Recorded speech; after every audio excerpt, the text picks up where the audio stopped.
over you,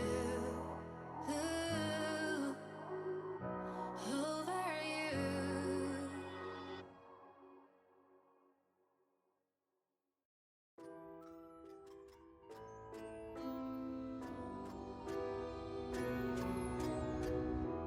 I need a scarecrow after what you did, 'cause all of the birds know that I'm almost dead. I'm barely breathing, I'm barely awake. You left me in pieces, there's no more to break. Don't wake me up, not in this century. Don't wake me up, 'cause you're just a ghost inside my head. You're just a ghost, you're never there. You're just a memory on my lips, 'cause you're just a ghost inside my head.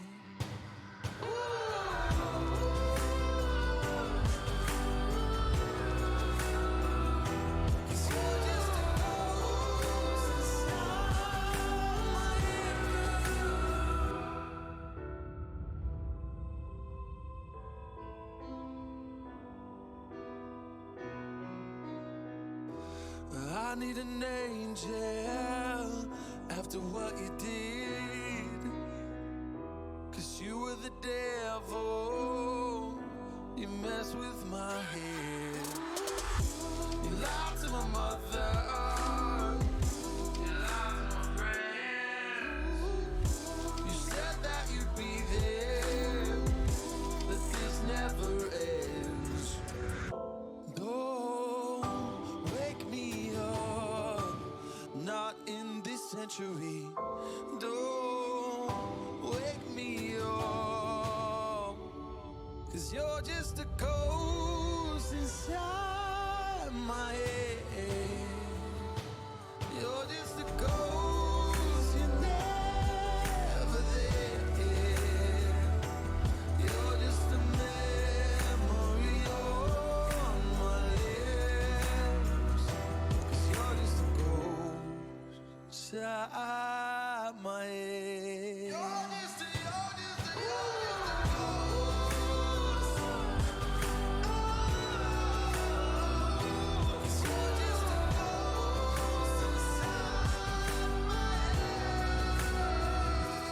You're just a ghost inside my head. You're just a ghost, you're never there. 'Cause you're just a ghost inside my head. You're just a ghost, you're never there. You're just a memory on my lips. You're just a ghost inside my head. Oh, you're just a ghost inside my head.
You have tuned in to a Gold Pick'em award-winning show, ladies and gentlemen. This is the highest award given to people in CS. The sharpest minds that we have reach this high level of analysis to actually get the Pick'em challenge. What do you say, guys? So, this is it. This is what you're gonna get. I am Yossarian. This is HLTV Confirmed. Oh, hello, Don. I knew that one was gonna come out. We are actually Danhachi Confirmed. This is the four of us that you see in the picture right now are actually Danhachi. Yeah. If you were wondering, it's out now. It's safe and it's nice for me to finally come out with it. We're going to get done on the show eventually. I'm Yossarian, as I said. I have Professeur with me. I have LucasAM, new writer on the show, writer for HLTV.org. And then welcome guest back, Bleh. How are you doing? Doing great. I'm doing great. Yeah. So a lot happened before. I need to strafe into my shot. I'm fine now. Okay, this is it. Last minute adjustments, huh? So a lot happened in CS since we left off, or we took a week break after the major. And yes, I know I have a lot of light on me. I'll try to adjust it. A lot happened with the major. We had Blast Pro, we had ESL One New York, and a lot of shuffles, a lot of roster changes already. We're gonna go over everything, but remember that the most important thing is you guys, the viewers. So if you have questions, please put them in the chat, and we'll try to answer them best as we can. Especially if they pertain to the actual subject we're on. But I'm gonna be harvesting a few and see if I can bring some up along the way.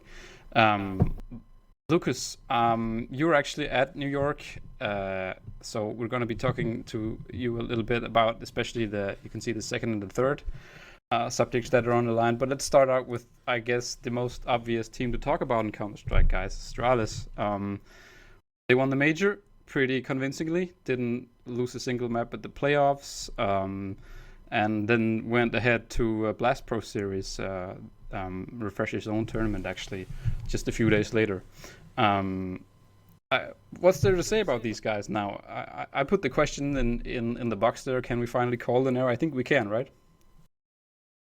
Where do we start? I mean, I was one of the most kind of skeptical guys, I guess, on the Astralis era train thing, but definitely after the major and the playoffs of the major, and then of course Blast being also like fairly easy. I feel like in the final they had some issues, but yeah, overall you add it all up together. They beat all of the tough teams in the major playoffs. Like they had the toughest run you could possibly get. So it's yeah, it is true. It's the Astralis era. Nothing else to say there. You guys agree? Absolutely. I too was a little bit skeptical, particularly when people started talking about the Astralis era kind of at the end of last season. I mean, sure, they were playing really well. They won, ECS, Pro League finals, so on and so forth. But I still didn't feel like it was time to call it an era. But as Prof said, and I agree wholeheartedly, was the major playoffs, just how easy they made it look, how easy that run was for them. And then following it up again at the Blast Pro series, and being in 3 finals in 3 events and winning 2 of them, one of them being the most prestigious. I think there's no other way to go about it than to, I think, kind of start admitting that it is in fact the Astralis era right now. Right, so Bleh, you want to be the guy who's contrary? No, I'm not that stupid. I'm really not that stupid. Here's the thing, right? When we're talking about eras, we talk about like the NIP, the NIP era back then, and then of course we had the Fnatic era, right? After that, there really hasn't been any like crazy era. Sure, there were moments where you had the French teams kind of winning majors and events and all that, but there was no era, so to speak. Now, if you look at the definition of Fnatic's era, sure, they were winning everything. And NIP back then, it's really hard to gauge it compared to nowadays, because obviously the level of teams back then was much lower than what NIP were playing at that point in time. Now we do have, I think, the most competitive era of Counter-Strike. And here's the thing with Astralis, they're not just winning events, they are looking dominant. Like, to beat them or to come close to beating them, teams are having to play the best level of Counter-Strike, right? And this has been consistent throughout, at least of late. And yeah, by any definition, like if you're going to... What definition do you use to define an era? If you're going to apply what you used to call the Fnatic era, what it was, or NIP era, I think it definitely applies to Astralis as well. Just like to put it in context, I mentioned the fact that they didn't drop a map in the playoffs, but it was also them beating the world's number 2, 3, and 4 in the process.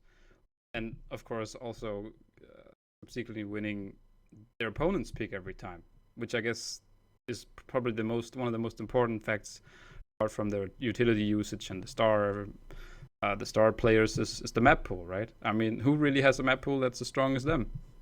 Yeah, I mean, touching on the map pool, of course, yeah, the map pool is the best that anyone has, but it's not just about that. It's about the thing. I think what Bleh touched on, like people had different ways of like winning back in the Fnatic and IP times. Like they attended every tournament and then they won almost every tournament.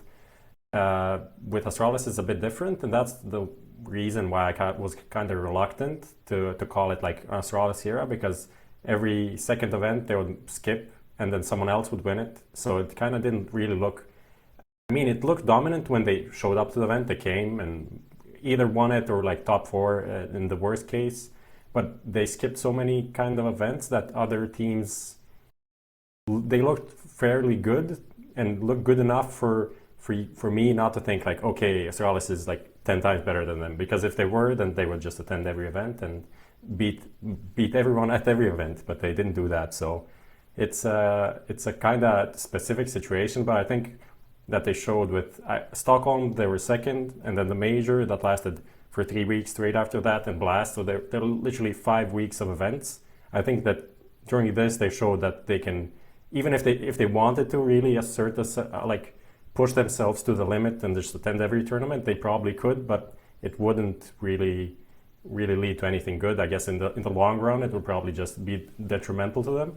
But yeah, they can also do this if it's needed. So I think that's the fact that for me kind of cemented the era thing. I mean, a crazy fact is also that they didn't practice at all for Blast, right? It's not like it's a huge tournament or in that way tier 1. But I remember after they won the major, Magisk was on the local radio.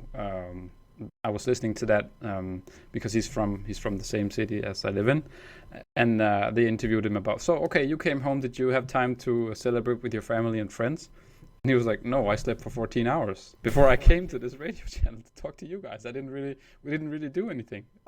so that also, I guess, just, I know the practicing and the preparation is a big storyline for them, but they also just have to have some kind of skill level that's insurmountable, right? That you can't really get past that as well.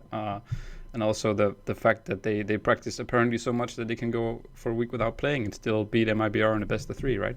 I don't think that anyone really practiced for Blast. Honestly, after the major, everyone's just so worn out. I mean, me as not even being a player, I was totally wrecked. So I don't think anyone was really in the mood to do anything. Maybe a minimal amount of practice, traveling a bit, and that's it. I heard that actually I think it was like the day after the major, they were already sending out messages to try and get pracs for like the day after. So I think they took like two days off or something. Like one of them was a travel day, and then they took 1 day off, and then I think they were already trying to look pracs for the day after that. So which is kind of crazy after you just won a major. Someone leaked a screenshot, I think, from one of the groups, and it was like Zonic looking for pracs, and like the Facebook group with I don't know which maps it was. So that was kind of fun. That guy doesn't sleep, and it's not just because he has small kids. he's a worker, man. So the Blast event. Let's talk a little bit about that, because it's obviously pretty unique in its format, and that you play everything at once, and there's 3 people playing at once, and then you go for the whole group stage, and then for the final at night in Istanbul this time. It's kind of funny to me. Like, I know there's nothing going on, and there's nothing fishy going on, but for me it was kind of fun that they won the event that their own company owns. So basically, like, I'm thinking, okay, so what happens actually when they win? Do they just move the money from one account to another within the company? Or how does it actually work? I know the players get them, but that was kind of fun. But also the event itself, what do you guys think of that format that they have? What? You want this? Yeah, I think it's pretty interesting, right? Like, I like the format, but personally speaking, I'm not a big fan of having like 3 games simultaneously. Personally speaking, as a viewer, because obviously, when you have 6 of the best teams playing, like, I'm not saying like all the teams who played in this event was like all the top 10 team. We have Space Soldiers, for example, Cloud9 is struggling.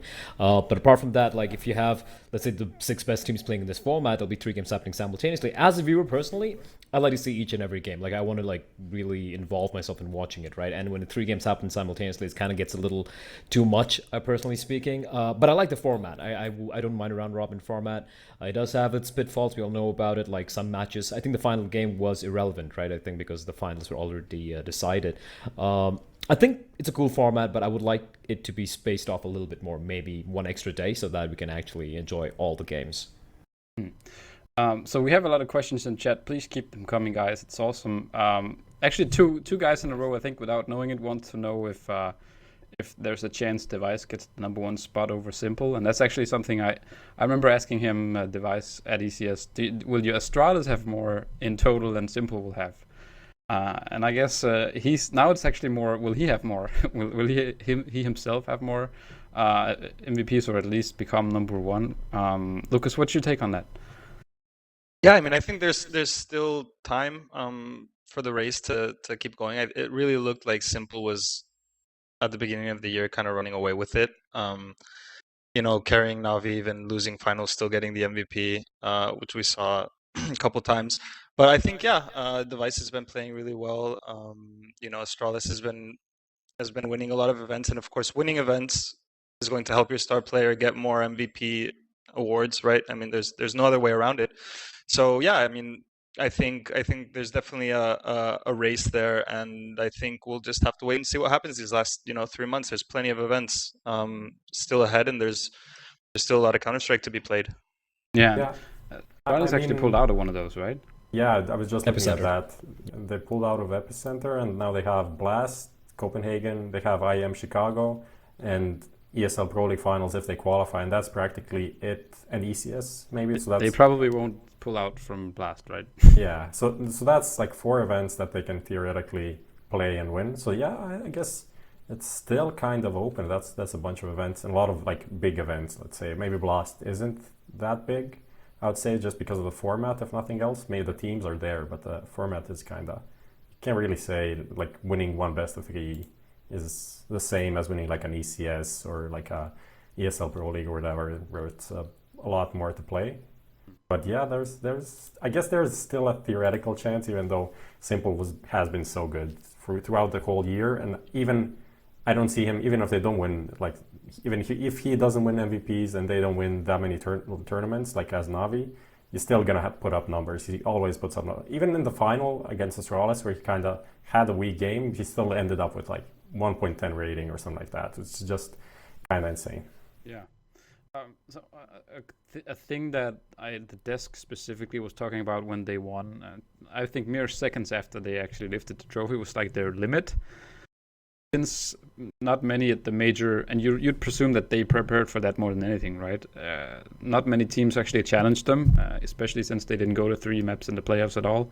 The analyst disc was quick to talk about, okay, so what's the limit for these guys? Do they actually have more up their sleeve? And I know Device also hinted at something equally, right, Prof, in your interview, or at least the interview that we did with him. What do you guys think about that? I mean, is there a limit to this, or can they just keep on going? Who wants to take it? No one wants to take it. I'll take it. I think, I mean, the limit depends on like how much they want to push themselves, right? And it also depends on the other teams in the scene right now. So obviously they can push themselves to a certain level, but if they keep winning things pretty convincingly, let's be honest, right? If you look at the major, it didn't really seem like we saw everything which Astralis had in store for us. Like we didn't really see how deep they could go in some of these maps, right? And I'm sure they have a lot more to show, but at the same time, they don't really get challenged. I mean, it's a human thing. You're going to be like, I don't think we need to put in so much of effort. So I think they might plateau out, but I think it all depends on how far they personally want to push it. Like, if there's no one really challenging them, what's the point in just, overthinking things and just stressing yourself so much, considering how many events are taking place and all the pressure associated with that, right? So I think personally, they do look almost untouchable right now. Let's be honest, right? For them to be beaten, it requires a team of someone like a FaZe or a Liquid playing out of their minds to take them down, and also for a couple of players of Astralis to have an off day. That itself, I think, is pretty impressive, very impressive in this day and age, considering all these teams, all these tier 2 teams who can pretty much on a good day take down the top 5 teams, right? So yeah, I mean, it's yes and no. I don't think there's a limit per se. Of course, there has to be a point in time where they taper off. But the question is when, or if they really want to slow things down, which could be the case if they don't, really face any competition in the next few events. So let's move on to a player that you and a team we already mentioned. Obviously, Simple and Navi, who had quite the run-in with them in the final. Actually, the reason I put Simple denied is that that's actually what happened in the final. They were quick to shut him down, and I guess that's the key for them to beat him, right? So something seemed to go wrong mentally for them at the major. Since they didn't have a very good ESL New York either. Lucas, what was your feeling about that going into the event that you covered in New York this past week? New York was a little bit of a strange event to cover because it was so soon after the major, and there was kind of like, I don't know how to put it into words, but there was a strange energy. The teams they didn't seem all quite there. I think, several players that I spoke to during my time there, they were saying, I'm still thinking about the major. I'm still having like flashbacks. Yeah, exactly. It's the electronic quote, right? Like I'm having flashbacks about the major, and they were talking like, there's these rounds playing in my head or whatever, and so it was a little bit strange, and I think that a few teams just kind of didn't find their groove. Navi being one of them, and they just kind of, early on it didn't go well for them. And then they just kind of dropped off and fell out and didn't do a good tournament. And I think in part that was also what helped like Mouse Sports win the event was that they were able to kind of bounce back and get that kind of 0-3 out of their minds from the major. And then they had like one good map against Fnatic, came back, got the confidence, and then went all the way, right? Whereas Navi, they struggled early on, they couldn't bounce back, and I think they just, they went all the way to the final at the major and then got completely destroyed. So I'm thinking just mentally they weren't really all in it. I think they weren't quite like emotionally prepared or whatever you want to call it, and it just kind of paid its toll on them. So like, was there any sort of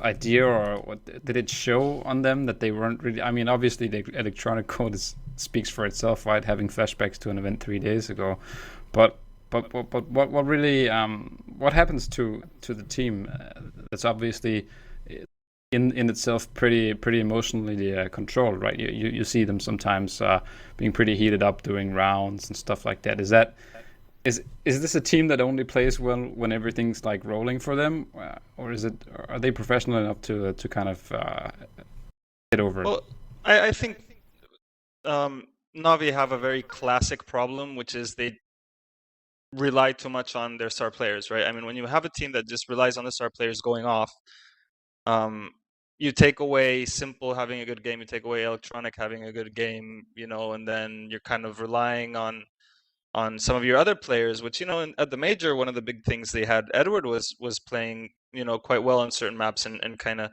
carrying some weight and so on and so forth. And maybe once you have them in New York and maybe Simple has an off day or Electronic has an off day, or, things just aren't quite working, I think it's very easy for them to just kind of go down a hole because they don't have a structure or a system that they can rely on to be able to play a consistent game and be at a consistent level, right?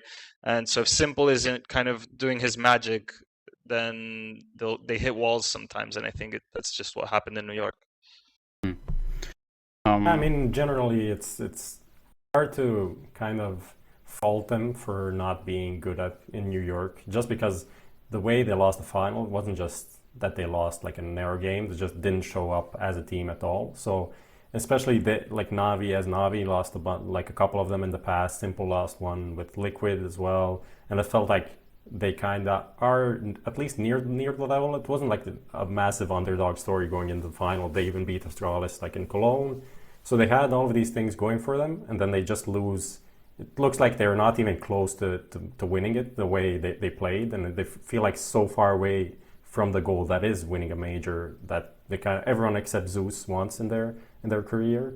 So after that happens, like 2 days after you're going to a tournament, it is a big tournament, but compared to the major, it's not. Even though like we talk about majors losing stature and all of that, I think when I was at the major, it really felt like a big tournament and felt like bigger than almost any other tournament I was at. Like from the players, from the vibe there, and then from the major, you go to ESL New York. It's just another tournament, so you can't really be in that. You're still feeling bad about everything in the past. And Navi as a team, they talk a lot about like mental preparation, which I still don't know what they actually mean by that.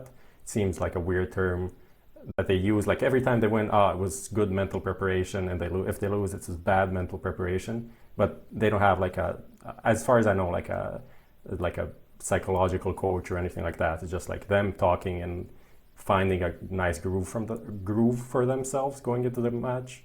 And I don't know. They obviously didn't have it in New York, and I don't know. It feels like it's kind of expected from them to have a bad event after getting so close to winning and then kind of being disappointed in everything. I don't know, man. It's still an IEM event, right? It's still a chance to take a massive scalp there, and also kind of, why wouldn't you think, okay, so this is a chance to redeem ourselves? I know it's close, but why won't the thinking be, let's go kick ass, just we have nothing to lose now since we didn't win the major. They have a lot of, they're still the favorites going into the event, I feel like. So it was them and Liquid, so there was still pressure to like perform and get a good placing or actually win the event.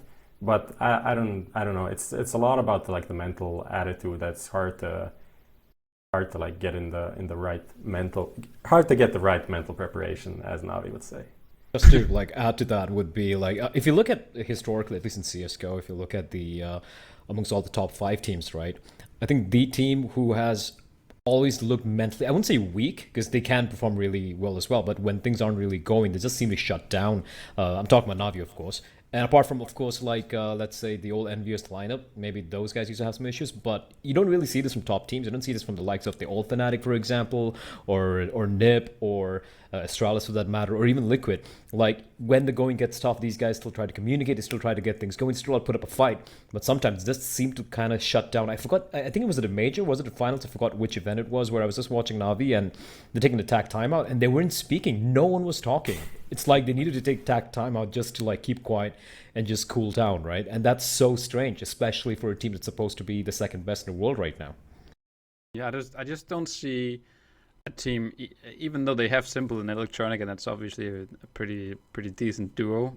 I just don't see a team not having, I don't want to say mental preparation, but some kind of strategic view of playing Counter-Strike, or having more structure maybe, or viewing it more as a job. And I know I'm alluding to Astralis. I don't think it's anything like in game. It's just like out of the game things that get out of control, and no one can, I guess, get their hands on it and control it and make the team cohesive. And yeah, I guess it's also a cultural thing. It's something we can understand if we're not from there. And I think probably Zeus as the captain of the team, as they call it over there in CIS, I think he does a lot of good things to have the kind of the team together, but sometimes it just like it becomes too much for even him to control it, to make it work. So I think this is one of those moments.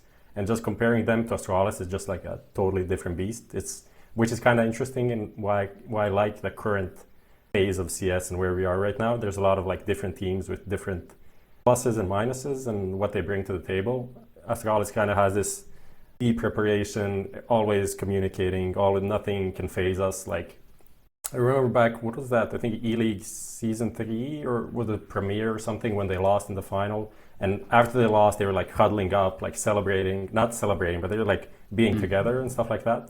And no one else does it. So it's a very different thing, and it's not something Navi will do, and they'll literally never do it. It's just like too different of a culture and a way of thinking and everything like that. So when the games are over, they just go outside and not talk to each other, I guess. And smoke like 15 cigarettes. Just CIS things. There are a bunch of people in chat, and I think we gotta give credit to that too. Also mentioning the roster moves that could have occurred or might still occur. Obviously, there was the whole simple and flamey thing rumored away in early in the year, and then Dust Murray says I also have to wonder about flamey issues before the major. There was some talk about him not going to Stockholm, and Hobbit being on the market. Obviously, how all that impacts things. I mean, I guess Astralis don't really have those kind of problems, right? With players that are being rumored away from there. So maybe that also takes a toll on the team that isn't really mentally very stable. Also, just touching on Astralis, something I just want to put out there. I feel like all of their talk about preparation, all of these stuffs that they constantly put out, like we do all of these, all of that. I feel like it's not like overblown, but I think they tactically oversell what they do just to make other teams kind of more scared of them. I think that's actually working. I feel like it's really they are doing all of this better than other teams. They are preparing more and all of that. But I think they just emphasize it more, like through interviews and all of that stuff. That of course, when I do an interview and someone says like something like that, I'm gonna pick it up. I'm gonna put it in the headline because it's interesting. But is it always true? I'm not really that sure. I think they're doing it well, and it's a smart tactic to employ. Like a puffer fish, like blowing itself up to see more scary. Yeah, I mean, we'll find out if it's true like in 10 years or something when someone retires and makes a biography when we get that. We were relying all along. No, I absolutely I got the same feeling though. I have to say that like when they were talking about like what was it after the final, I think it was Device saying, you know, oh, we didn't even do everything we could, you know, like this isn't even our final form, whatever. I was kind of thinking, you know, like, come on, man, like, yeah, you kind of made it easy. You won the major, it was good, whatever. But I think you are doing this kind of like aggrandizing thing to I think scare other people, you know. And a lot of teams are right now in kind of like weak positions. You know, there's a lot of teams that are kind of afraid of what's going to happen and what's happening and movements, and so everybody I think is kind of a little bit tense and kind of walking the line. And here comes Astralis just saying like, oh yeah, come on, this was a, you know, cakewalk. Like psychological warfare. You gotta love it. I think that they do that kind of just to be, you know, have that kind of like psychological advantage. So so like the psychologist woman they have with them is just all she's doing is giving advice on how to psych people out in interviews, right? Yeah, it might be. I don't know. I mean, do they like have like some military, ex-military? Yeah, they do. You know, psyops guys. They do. No, this is how you mess with them. They actually do. Refresh actually have I believe that he works for both Heroic and Astralis. He's like an ex-Ranger type deal. Wow. And I know because his first name is the same as mine, and I saw him on TV, and I thought he was really awesome. I have my doubts on how much they actually work with him on a weekly basis, but I know he's been connected to the whole organization, and he teaches them to be like this. I believe so. Yeah, I'm thinking it's not a bad idea either, right? But I guess what could be the solution for Navi then? Do we bring back old Simple that really puffed himself up to psych out enemies again, or how do they actually cope with it? Because they are obviously one of the contenders to knock them off at some point. I guess they could like hire an ex-KGB or a Spetsnaz. I don't know, man. Like, how do you really compete against that? But yeah, for Navi, yeah, that's the thing, right? Like for most teams, you can kind of have an idea, like kind of have an inkling as to what's really going wrong or something to put your finger on. But Navi, like, let's be honest, like we've seen various iterations of the different lineups, right? But it's so weird. Like I really don't know what to say. Sometimes it seems like they're just like everything firing on all cylinders. They're able to, you know, counter teams. They've done their homework and everything. And sometimes they're just completely shut down. And for Simple, right? I just want to touch upon that thing. I think he was just countered very, very effectively by Astralis. It's not like like you mentioned, it's not like he had a really bad day or had a bad performance. By his standards, yes, but he still performed pretty decently. Like if it was any other player, you'd be like, yeah, pretty decent stats, right? But I think Astralis was just the much better prepared team in the major against Navi. And coming into IEM New York, I think Navi being Navi, I think mentally they just weren't ready. Yeah. Prof, I want to touch on an interview you did with Simple. Actually, I think it was I don't remember when this was in at the major? It was September 15th. You put it out. Yeah, the end of the second stage. Yeah. So the headline is, "I don't want to be the bad guy. There's no point." And he says, he talks a little bit about his old self, I guess. I kind of miss him, you know. I mean, I don't think there's really any. It's obviously good for the team, maybe, and also, I guess, his own image that he's kind of polished a little bit of. But I kind of miss his old self, right? The trash talking dude. It was fun. It was fun. It's like no one can deny it. It wasn't fun. Like every month at least, you had some like new simple drama, all the good stuff. Like everyone's hating on him. Like me on the side, just like watching, like respecting his play, seeing like, okay, maybe this is going too far. But it was fun. At the same time, the interview I did with him and the way he explained it, you can't understand. It's just there is no point in being the bad guy in CS, like just in CS especially, because the way everyone reacts to like even the smallest bit of I don't know, banter or BM or whatever, everyone just starts, I don't know, getting upset, very upset for nothing. So you don't need additional stress on you as a player. So why would you do it? Like for what? So the way he explained it was pretty good. I enjoyed myself in that interview. Didn't expect it to go that way. It's one of those that just end up being like very interesting in a way that you had no idea it would be. Yeah. But yeah, that's kind of my feeling about Simple. And just regarding Navi, what they need to do, I don't know. I feel like they're pretty good as it is. I wouldn't put too much stock in like the New York tournament at all. And I also think they can beat Astralis like at any tournament, whenever, as they showed, they beat them in Cologne and stuff like that. But the way like Simple plays against them, I think it plays back into the thing I told about like Astralis being just like overselling themselves. And I think it plays into his mind, and I think that's why he plays worse against Astralis. It's not like they counter them with some like mega deep strategies or stuff, because if you watch the game and you watch like the new game in the grand final, he was getting opportunities to get like 1 or 2 kills, and he just wasn't getting them. I feel like it was either the grand final pressure or the pressure playing against Astralis that just got to him. I don't think there's anything that they do that well to shut out Simple that anyone else isn't doing. That was kind of the storyline, though, right? There was many people touting kind of that analysis. Yeah, because that's what actually won them. That they somehow know how to shut him down, right? I mean, if you look at the stats, it's like Simple stats against Astralis are like the only team that he's in the red. So there is something to it, but I don't think it's like something they're doing on the map. It's more about like the mental thing for me. Right, so I guess let's kind of move on to the next team that we need to talk about then. The eternal second place in Liquid. That was hard on me, man. I gotta say, I was talking to Nitro at ECS, and already then his focal point in interviews was like, we just really want to lift the trophy because we haven't, and we want to do it for Taco, and or he's tried it before and we haven't, and we haven't really won anything since he came. But this is just becoming kind of a meme now, right? Just to tie him in with Simple, I think Twists is kind of the ultimate image of that. If you go, let me just find it. Let me just see if I can find it. That is the saddest photograph I've seen. This man was on fire, actually. He was by far the best player. Let's just bring up the photo over here. Yeah, here we go. That's a depressing pic, yeah. Yeah. Oh my god. This is even worse than the Simple pictures, I think. Yeah, it is. It is. Yeah, it is. It is. Just because this is a team that was supposed to win this, right? I mean, if you look at the... And not even supposed, they were in the position to win it. Yeah, what was the score? Like 13-6 or 13-4 with two when they were 2-1. So yeah, they should have won that. It was even like the night before. I remember I was like standing outside of the hotel, and I think it was like Nitro and Zeus were standing around, and I look at Zeus and I say like, "Come on, man! This has to be it. This has to be the event you guys take in an arena, like a big event." He looks at me and he says like, "I don't want to jinx it, but yeah."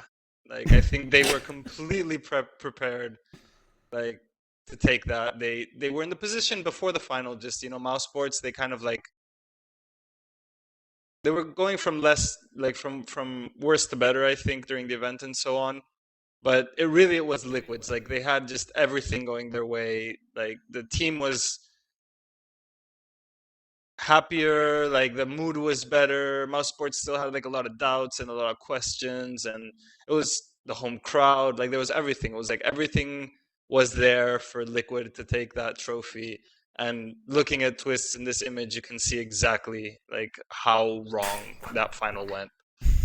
It's just too much. Can you please just change the picture? This is too much. I can't. Let's see if he has a happy. Like I remember. Yeah, this is more. I mean, this was a while back. This was ESL on Cologne 2017, which is just after the major qualifier that Liquid lost when Stanislav was in the team.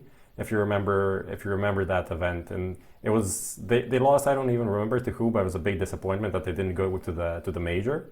And literally a week later, I interviewed Twist and I asked about like Cologne. I think they made playoffs or something.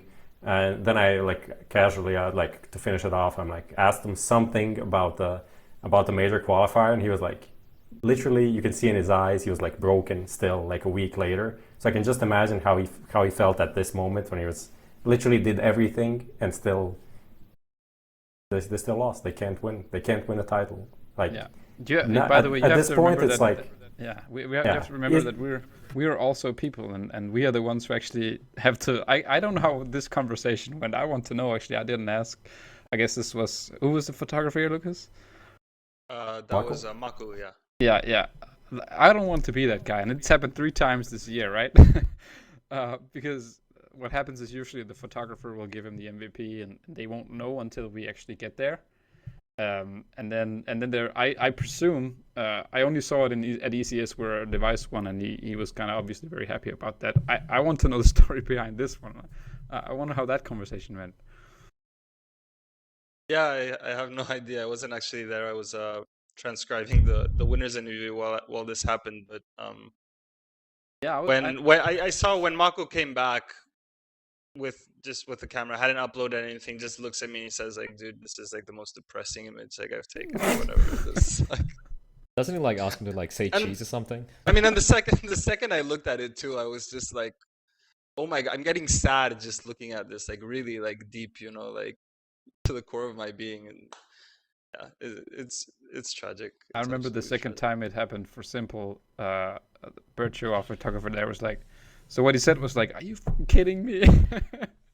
Not again.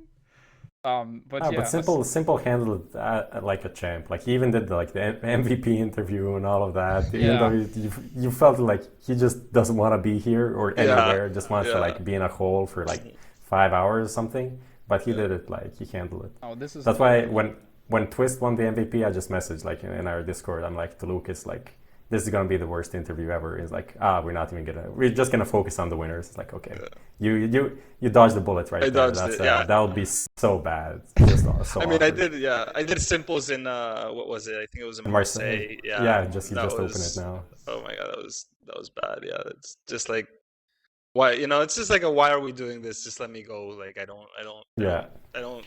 Thanks for the MVP, but you know, whatever. Like I need to get out of here. So yeah, it's kind of like taking out the teeth, you know, doing these losing MVP interviews. They're rough. All right. So what do we think? Is something like systematically wrong with Liquid, like in the core of Liquid, that doesn't allow them to win tournaments? No, I don't think so. No, I mean, they are just insane. They play so well, man. Like absolutely. They just need to open the can. They just need to get that one win, so that they can break through the mental barrier that's stopping them and making them, you know, choke or lose in these tense situations. And I think once they do that, I mean, because we also have to think Liquid is one of the younger teams, if not the youngest, like elite level team in the ranking right now. So we have to have that into consideration. You put a lot of young players together that haven't won on the big stage, just about to get there, and things like this can happen, right? So I think just once they do get, you know, that first win, once they, you know, lift the trophy, whatever, and they can get through that just breaking that mental barrier, I think they'll be fine and they'll be able to go on and win titles. Yeah, just to add on to what Lucas said was, it's pretty evident, like what he said is absolutely correct, because that's the thing with a team who hasn't really won anything at all. I think the last event it won was what? Summit haven't too, won like, anything. you know, a long time back, right? So you could see that really, you know, come into the back of their minds in that final. So when they were 13-4 or whatever on Dust 2, right? You could see how they were playing not to lose. They were playing, trying to, you know, all right, guys, we're going to win this. We're going to really make this happen. 3 more rounds. Take it slow. Take it easy. Blah, blah, blah. And that a lot of mouse sports into the game, right? So once they get their first win, I think they'll have that confidence. Like, we've done it before. We can do it again. And that's a problem. Mouse sports played to win in those last 2 maps, while Liquid is just trying to remain in the game, trying to make sure it doesn't slip out of their hands. And I completely agree. I think they just need to win a game. Remember the old TSM. Look at them now, right? So I think it's a matter of time. Yeah. Just to interject here, our good friend Joe from Just to US, he actually has a bit of an addendum to the Twist story. He said he actually they were supposed to do a signing at the Alienware booth, and I told Twist he had the MVP medal, and he said, "Sick dude," and just kept walking. I had to have Nazgul get his attention to take the picture. Nazgul, obviously the CEO of Liquid. Ouch, man. Yeah. I don't know. I just saw, like, in the chat, this guy already made me laugh twice, so I'm gonna read it. Yeah. Waka Flocka 22 says Liquid needs to get GB James back just to give motivational speeches. If that happens, Astralis are screwed. Classic. That's pretty good. I won't do the quote, but that GB James quote is one of the best. Like, it gets me every time. It's so good. I might just start using it, like, whenever. Just randomly? Yeah. Just make a play that makes your... There we go. Anyway, I was thinking that for Liquid, maybe there's something to say about them kind of peaking at the major and then not making it for obvious reasons. There was obviously a very good explanation as to why they didn't go through. But like this, everyone was like hyping them up, right? Including a guest on the show, a certain Australian CS:GO analyst. I was like, this is Liquid's major, right? So, I'm thinking whether. Obviously, that's always the best to peak at the major, but maybe that kind of hit them hard this time, right? And then they go into the second one. Okay, we're going home. We're going to play on home soil, and we got this. And then they just don't have kind of the edge to bring it home. I don't know. I don't think it just came. I don't think it came down to that, because if anything, Mouse wasn't peaking at this event at all. They weren't even close to any sort of a peak. So it's not like Liquid had to like be on their toppest top to win this event. They just had to not shit the bed when it mattered the most, and they did. And that's it. So do you think it's a leadership issue? I mean, obviously Zeus kind of is a legendary, and the players always really did speak well of him, and they have Nitro, who's very cool and certainly improved this game a lot himself. Do you think that's the key to it? Do they need to make changes either at the coaching side or in the IGL role? I don't know. I mean, the only thing you can go back to is like the Nitro Elite duo that's been in Liquid for a long time, and they actually they had a lot of success in terms of placings, but not in terms of winning. So that's something that has been in Liquid CS for a long time. So is it something down to them? I'm not sure, but I don't know. It feels like there is something to it, but I don't think like changes are necessary. Yeah, I don't think so either. I don't think it's about changing. I don't think roles, players, anything like that. I really just think it's getting that first win, getting that, the young kids to know what it's like to win and know what it's like to get through that like tense situation in a final where you can win it and then you don't, and just these kinds of things. They just need to learn these kinds of things. They have to fall and hit their face or whatever. And we saw TSM do it back in the day a lot as well. And we've seen teams kind of go through these struggles, and we saw it before SK became the best team in the world. They were only winning the best of ones and weren't making it, and were always falling in the quarterfinals of playoffs. So it just kind of takes some teams, I think, falling over the same rock a few times until they can find their groove. And I think once this team, kind of what I said before, once they can just open the can, I think they'll be able to be a really like a threat, an actual title contender in the events they go to. I mean, if it doesn't happen before eventually this roster's gonna change, because all rosters do, I'm gonna be so sad, man. I mean, if this lineup doesn't win a thing, that'd be like the biggest disappointment of, I guess, CS for a long time, that they couldn't clinch the title. I remember I actually have to admit I went to bed when it was. I think it was 13-2 on Dust 2. I was like, yeah, sure, no problem. I'll fall asleep now. I don't want to watch the whole thing. And I've been waking up like, what the fuck happened? What the hell happened here? So I mean, for me, that's one of my favorite teams, and the players are so sympathetic, right? That's also, if you're a fan or at least a follower of the community, that's also why I think it's so hard to take, right? These guys are just so nice. And they always go for interviews, at least most of them, and they just can't win. It's actually funny that you think that Liquid in CS has won less events than NAF alone. Yeah, like that's just a fact. That's weird. It shouldn't be like that. I don't know. Someone. So Kelly Cards Live has the solution. He says kick NAF. I don't know, man. I don't think that's the solution, really. Another team that's been struggling. Let's talk about FaZe for a little bit. People have been noticing the title I gave this bar right here. The meme title.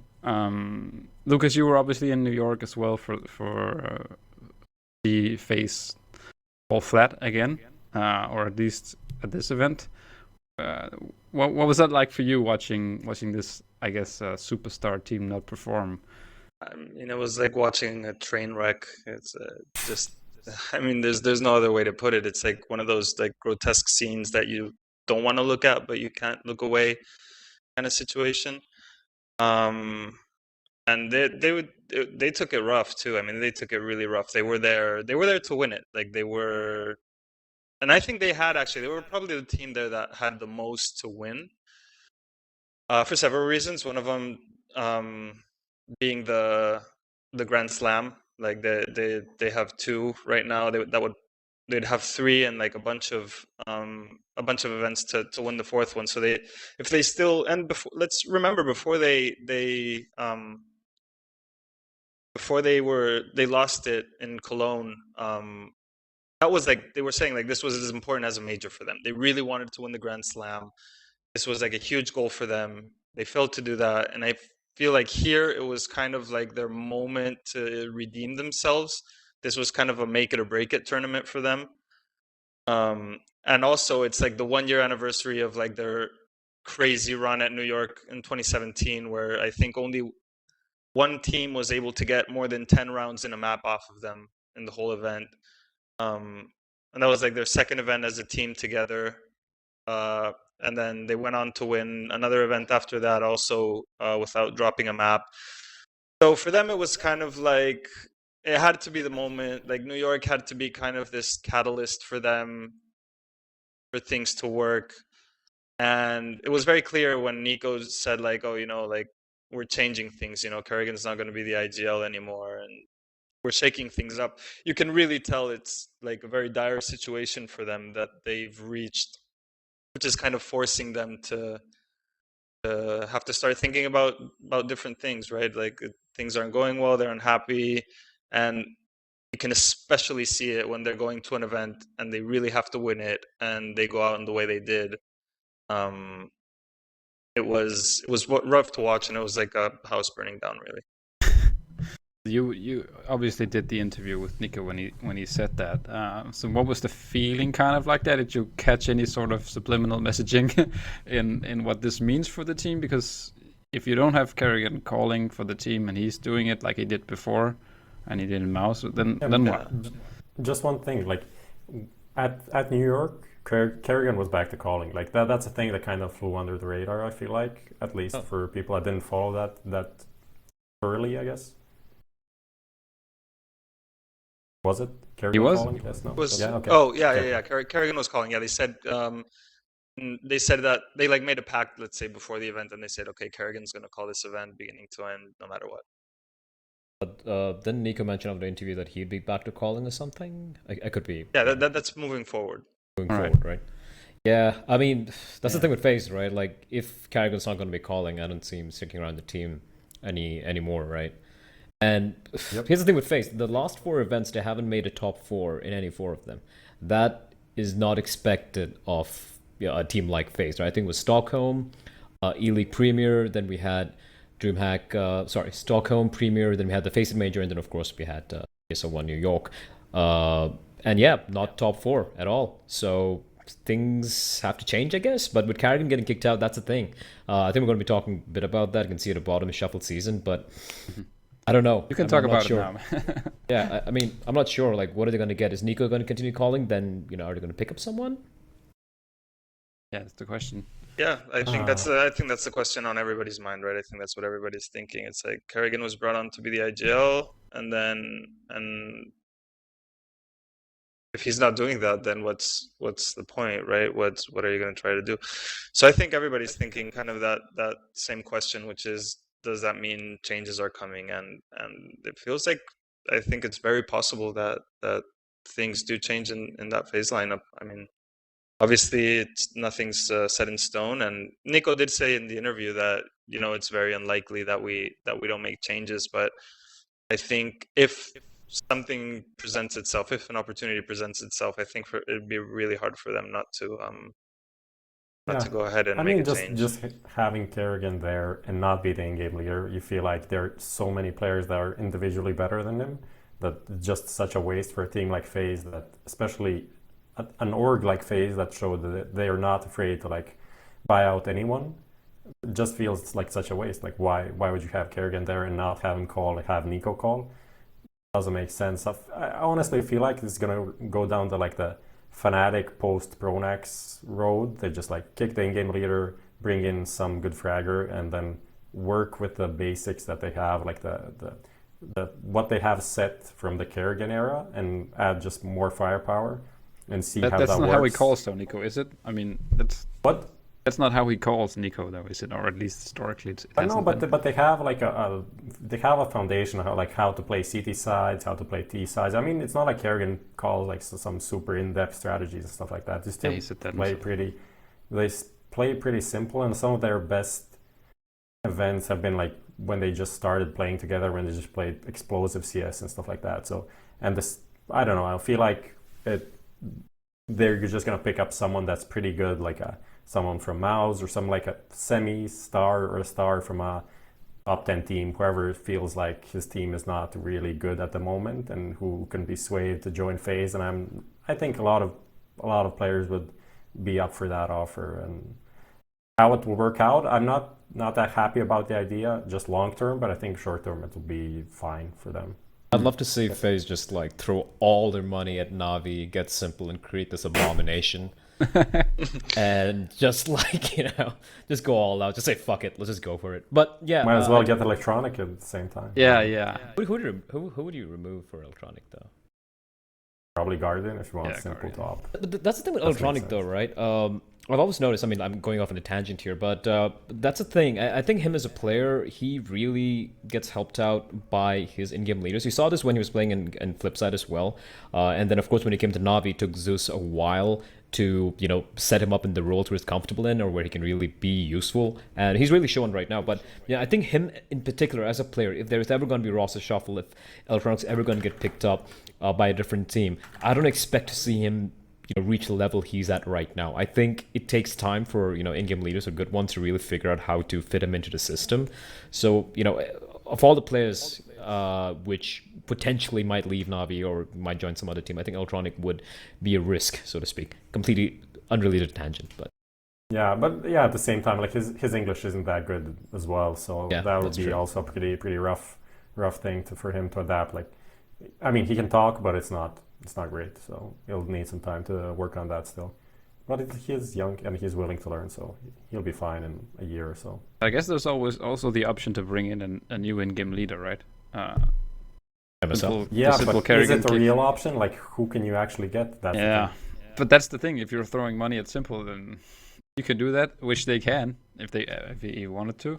But they might as well spend some money trying to find, maybe poach someone from other teams. But I don't have a clue who. I mean, I think even picking up an in-game leader for this team, it's not about like any in-game leader, because let's look at the personalities here, right? You're talking about Olaf Meister, talking about Nico, Rain, Guardian. They got to respect an in-game leader as well.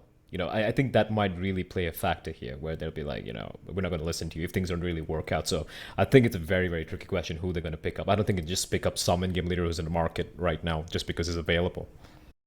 So you're saying MSL will not join FaZe? Is that what you're saying? I don't think MSL would work. I don't think let's just put it like that. I don't think there. Not even with his MVP, he comes in like, "Oh, guys, look, I also have an MVP." It's like, who cares? I'm doing that. I'm just pushing ramp. Fuck you. That's the respect thing, then. Yeah. I don't know. Yeah, probably not. It's definitely. I mean, it's definitely interesting, though. I mean, I guess we might as well jump into the next one here because this is what we're talking about, the shuffle season, right? The reason I'm mentioning MSL is, of course, because he was benched in North and currently looking for a new team. I don't think it'll be FaZe, but I don't know what options he has. But let's just start with North then, because they were one of the teams to make a shuffle. Cadian came home from Rogue, and they brought home Gate from Uptick. Actually, I have a pretty. Let's start out with a pretty embarrassing for me story about that, actually, because I was obviously doing my poking around in the Danish scene like any good reporter would do, because there was the rumor about Cadian coming home and Gate going back. So I asked Gate, so are you going to play in North or what? Is it true? He said, no, I'm gonna quit. I'm gonna retire. I'm gonna retire completely, go back to school. Something like, it's been too rough, or I can explain once we get everything confirmed. I'll do an interview with you. Sure, it's a pretty hard decision for me, everything. And he was just straight line. He was just completely just fooled me, and I just totally fell for it. So when everything was announced, he was like, okay, I'll give you a beer. That's fine. So yeah. Gate is a troll. That's what we learned. Yeah, that or I'm just being very naive. So Cadian coming back, let's just evaluate that for a while. The new North roster, I think they're playing right now, actually, online CS. What do you guys make of that? What do you think? Cadian as an opper, as a player, I think is obviously a definite upgrade, especially over MSL. But I want to really see this play out, right? Like, we've seen North, go from the bottom, like from the bottom of the pit all the way to winning Stockholm, right? So they've had their share of going ups and downs, but I think we've really seen all we can from North under MSL. So before I really talk about it, I'd like to see how they really perform, like AZ and KB, like how they're really gonna shine in this particular system that they have. I haven't really had a chance to watch their online games, so yeah, I want to just give it some time. But yeah, I'm a little not sure about it. I don't really think it's a downgrade, nor do I necessarily think it's a real crazy upgrade. It's going to be immediately a better team. Yeah, I do agree with maybe Cadian being an upgrade as far as the firepower goes, but I just see it as a very lateral move. I think North made a very lateral move. I don't think they're going to become a better team. And honestly, like, yeah, okay, shake things up, see what happens, but I don't think you should play so, I don't know, make such a risky move. I don't think you should make such a risky move, because there's a lot of chances that this team is not going to work. It's not going to be any better. So at least go with something that is what it is, and then whenever a really good opportunity comes up, then you take it, right? Like, whenever there's a shuffle somewhere and maybe a player that is actually going to make a big change or a big impact in the lineup becomes available, you snatch them up. But I think this change is just kind of too low. It's not going to make a big difference. North is not going to become this suddenly much better team than it already was, in my opinion, at least. So I don't know. I don't think it was a smart move. And I think they're gonna remain where they were. I don't think much is gonna change for them, and I think management is still gonna be upset because this little startup Astralis is wrecking the universe, and the mighty and powerful FC Copenhagen is just far behind, right? Yeah, I think that's pretty accurate. I feel like it's something that just came from within the team, like that people weren't happy with MSL anymore. That there was some infight or whatever about how the team was being led, that someone insisted on a change and then they decide like, who can we get? Okay, Cadian is kind of the fit. Let's try Cadian, and that's he wanted to go how home it worked too. I out. know that. I talked to him. He was I mean, of anxious to course, come like home, who wants to play in NA? I mean, nothing about NA or living in NA. It's just like everyone wants to be home. If they can be home, like why would you not be home? Especially when you're playing CS as a job, so you are Yeah. at home, so you can spend time with your family, like at least some time, because you're playing these retarded hours and stuff like that. I can reveal though that there are certainly more favorable taxation options in Las Vegas than there are in Copenhagen. Just and that might play a role as well. But yeah, he was Cadian was living Yeah, alone in the Las Vegas If you're getting apartment. those FC Copenhagen salaries, it doesn't matter that much. I feel like it's all Well, okay. you have to pay half of it in tax though. The No, government gets its own, you get some. It's all good. But I mean, it felt like that, especially because of like the way they went out of the major was with that. I would say just like horrible loss to Vega Squadron. It wasn't even that they like were dominated. They were just like played so badly. Played like a style of CS that isn't North. It's like trying to play Vega style or something. That and at one point there was something, I think Pimp even mentioned it on the desk, because the analyst desk was just behind the player area, so they can actually hear like everything that's going on. And Pimp mentioned that people started fighting, and there was some round like two players just staying AFK in spawn. You can maybe go back to the game on Mirage, and you can find the T side of North. I guess the two players that were standing on spawn had a big disagreement about how to play the game. So I think that's where it started, and that's where it kind of more or less ended for MSL in North. And it kind of makes sense, at least for me. Maybe I just made all of this up. Who knows? I don't know about that, but if that's the case, then yeah, I guess the change was kind of inevitable.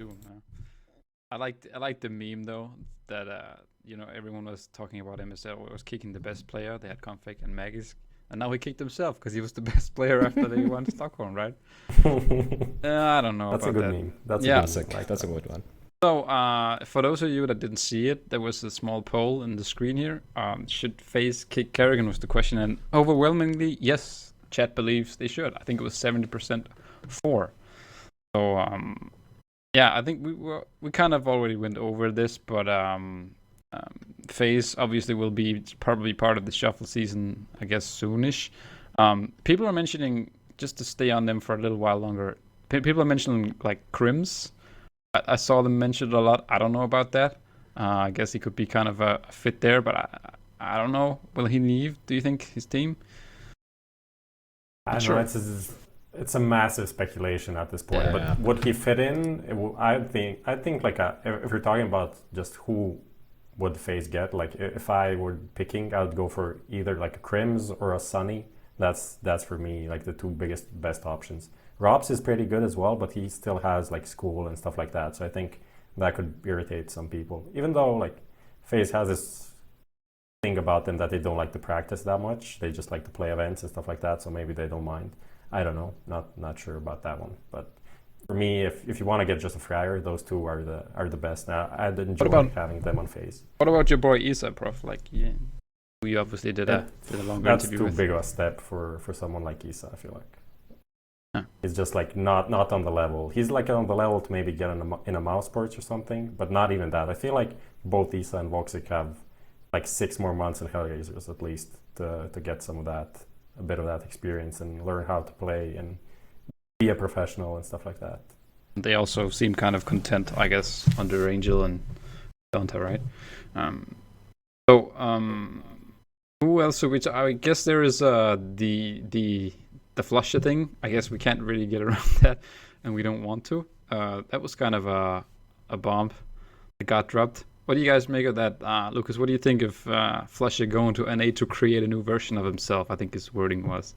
Yeah, I mean, I think it makes complete sense. I think that core of Fnatic kind of just ran its course. I think they weren't gonna get anywhere. They hadn't been in the last few months. So I think it was a good move for him. I think it was probably rough leaving, the team he's been playing with for so long and defending the colors he's been defending for so long. I bet he was probably very comfortable there. But at the same time, once you kind of get that comfort and you can't play as well as you used to, then you kind of go down the Virtus Pro path. And so I think it was smart of him to probably break that break that pattern or whatever you want to call it, and then move to North America, go to a fresh team, fresh country, new teammates, new play style. Kind of. I mean, he has gold in there, but I mean, other than that, everything's probably going to be new and fresh, and I think it'll prove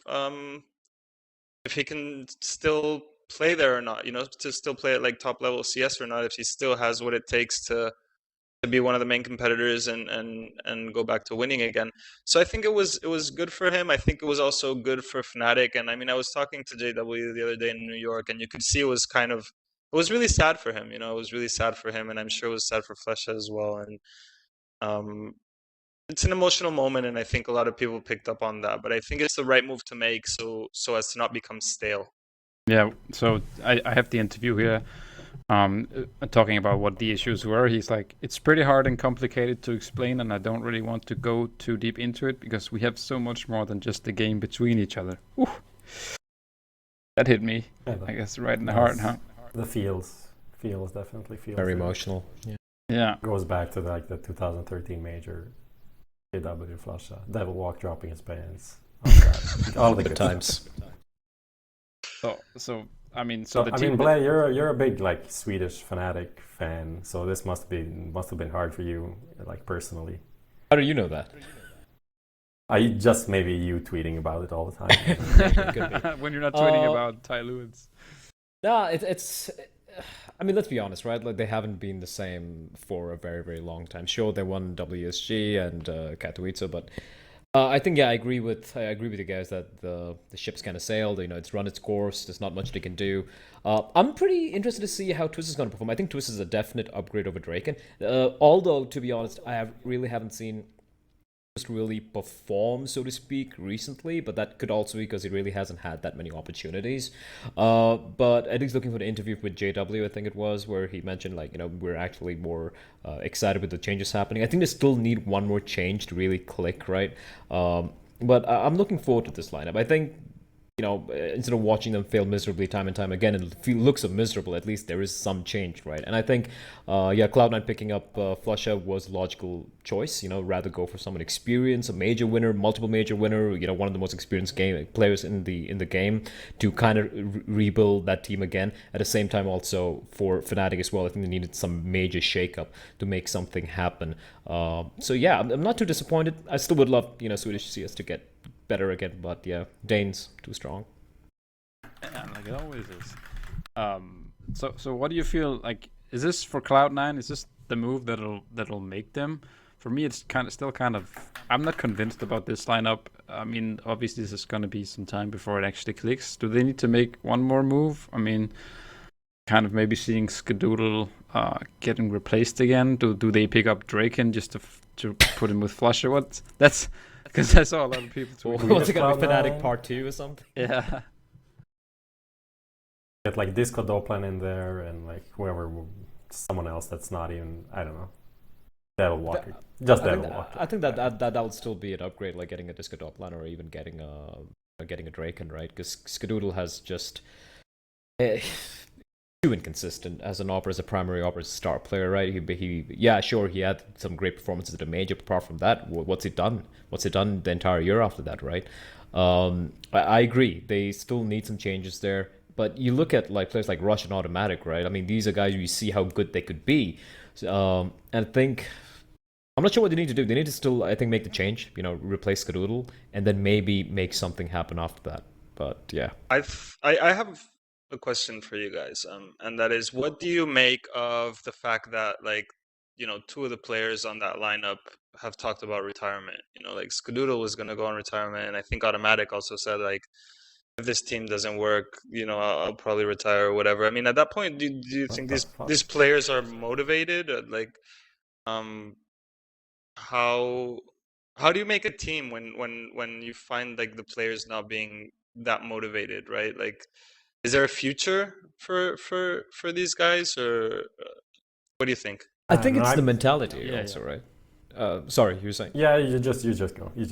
All right, so now I was saying like how I think I forgot who it was, which interview it was, where where Stewie mentioned, yeah, I think it was in the major, the video what FaceIT made for them, right, where he mentioned how the team didn't want to win anymore. They weren't really feeling hungry after the major win early in the year, right, and I think they had the loss of motivation, so to speak. They're like, all right, guys, we achieved what we wanted to do, and et cetera, blah, blah, blah. And Stu and Tarek, of course, wanted to achieve more. That's why they moved to MIBR. At least that's the gist of what I got from that.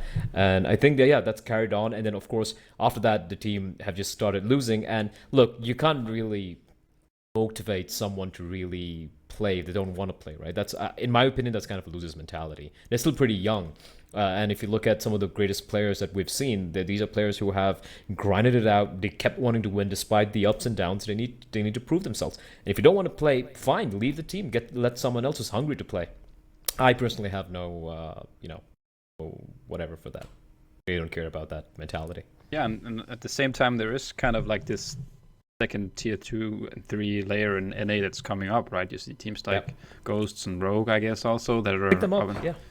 Energy, even they could push some of those guys because they're obviously the bigger organization. I mean, NA hasn't been stronger for a long time, so the complexity guys also. I kind of agree with you there. They seems kind of stale. Is what the word. I mean, there's two things about this Cloud9. First, I want to just go individually and touch on Rush. Like that guy has been having some shit like for the past 2 years almost. First, he had like almost a full year in Optic where he just like had 4 guys playing with a moving fifth. Then he comes into Cloud9. They win the major. Yay, so good. Like 2 months later, the team's falling apart again. He's just like playing with stand-ins all the time. So very bad luck for Rush there. That's just feels bad. I don't know. But talking about the team as a whole, I just like feel one of the things just in teams in general, if I don't see like an identity, then I feel like it's kind of doomed. And that's what Cloud9 is for me right now. It's just this player coming in, then this player coming in is like trying to make something work, but it just doesn't feel like a solid unit to me. Like it's just from the outside, nothing really. It's not like I know how the players react to each other and stuff like that. And I don't. It just feels wrong. Feels wrong, definitely. Having like 2 Swedish guys, 3 North Americans, and out of that, like Automatic is a player you want on your team. He's like a star player. He did a lot. He had a lot of good performances. A lot of good tournaments. MVP, I think, he was the MVP in the Brazil Pro League finals that they won. So he's someone you want to like build around. But I feel like, as you mentioned, with Skadoodle there, and then Golden as the in-game leader, kind of, even though people like him, like a lot of analysts prop him up, I don't know that he really proved that much as an in-game leader. And what from Cloud9 at the moment hasn't really been doing that well, especially on the T sides. And I feel like IGL should do like T sides equals IGL, and then CD side is more about the whole dynamic of the team. So if you can't do well on the T side, then you're not really doing that well as an IGL. So it just like feels so lost. Feels lost. Okay, how about this one then? James E asks, I think as weird as this sounds, C9 should try and poach Phelps. I actually saw that comment. Actually, maybe not that off. I mean, I don't know how he would fit in, but if he has the hunger to play and all of that, he's a good player. He's far from a bad player. Yeah, star entry is the comment here to push them forwards and make room for Automatic and Flusher. I guess it makes. He's like scratching his beard. I'm expecting like a sick comment right now. No, dude. Like, look, it all comes down to this, right? Like, if you want to win as a team, you need to have every 5 players on the same page. Let's be blunt about that. And if you're not really motivated, like if you're saying like Automatic and Skadoodle want to like, they're like, yeah, I don't know, man, it's not going to work out, we're just going to quit, then I think we just needed to change everything up, you know? Keep Rush if he still wants to play. Build an entire Swedish roster off it, I don't care. You know, make a team who wants to win. I think C9 as an org needs to make that decision. Not just like stick around hoping something clicks with players who are not really that motivated. I'm sorry, like you have teams like NRG, like Complexity, like Ghost, Rogue, all these guys struggling to make something work, struggling to win events despite being massive underdogs, and then you have a team who's, I'm assuming, paid way more than these guys who won a major and just like sitting back and like, you know, not really that motivated. Whatever, man, just get out. Yeah, I kind of agree. I think that the whole project just needs to kind of start from scratch. I think once a team gets to a certain point, once the kind of mental fortitude is gone, and once you're kind of just with your hands in your air, having given up, I think at that point it's time to change things. I think at that, and really deep root changes. And I think that's what Cloud9 needs right now. If the organization wants to kind of get back up there, it's going to be some major changes. So, moving on to something that we talked about that we wanted to talk about is G2, because Kenneth Korn asks in the chat, can we hear some talk about G2? You certainly can, sir. So probably one of the more controversial tweets in the past, I don't know, many months was Ocelot, right? G2 owner. And I'm not sure of the exact wording, but it was no words to describe their disappointment in our CSGO team. Something to that effect, right? Just completely no context other than that. That was it. So kind of throwing his team under the bus for that. Prof, I know you wanted to talk about this. I've never seen so many pros like react to something as they did to this. It's like top tier, like tier 2, tier 3, tier 7 Croatian players retweeting, like putting out their thoughts. Like, who cares what you think? You're a tier 7 Croatian player. But he still put it out. So it's obviously like been very, very controversial. But at the same time, I don't see, from my perspective, it was totally fine. Like, the team has been a big disappointment. Like, when you think about how big like the org and the project and the players that are in the project have been, and what they've done for the past year, practically almost nothing.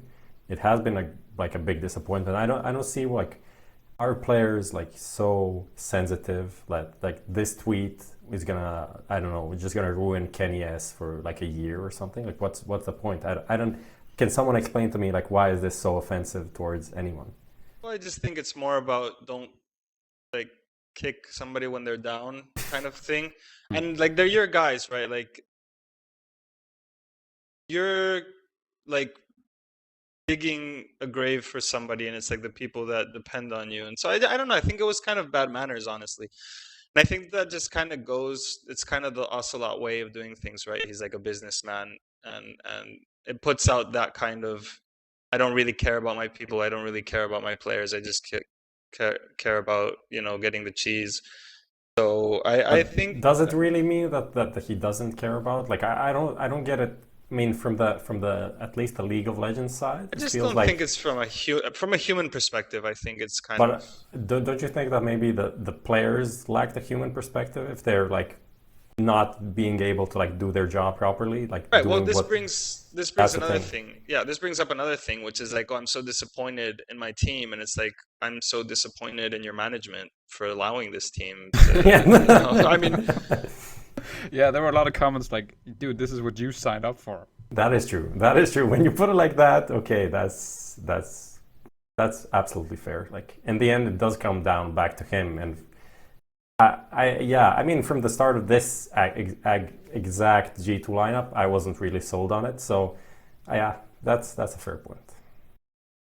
A guy in chat says he used to get shit on by everyone during his pro days, so he's just as hard on his team as people were on him.